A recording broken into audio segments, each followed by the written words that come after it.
Welcome everybody, my name is Marcus Stone and in this video you will learn how you can make amazing good glitch effect in the Movavi video editor. So let's start. The first thing you want to do is to click on effect and click here to noise. And I will show you because it's really important to combine. Let's just delete these crop effects. So, and zoom in.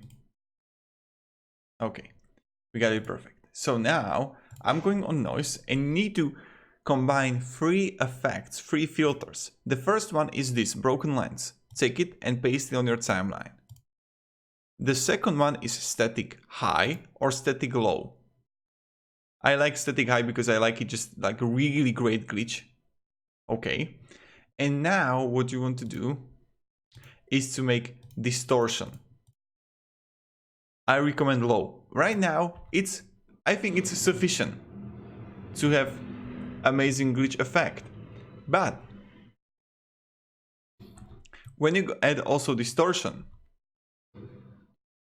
it's like you can, but I like it without distortion, honestly. So, but this is really cool. I like this. And yeah, this is how you can make the glitch transition. And sorry, glitch effect, and it's really cool. So that's kind of it. Thank you very much everybody for watching. If you enjoyed this video, you can support me and subscribe. I'll be really thankful for that. Thank you, have a great day and see ya.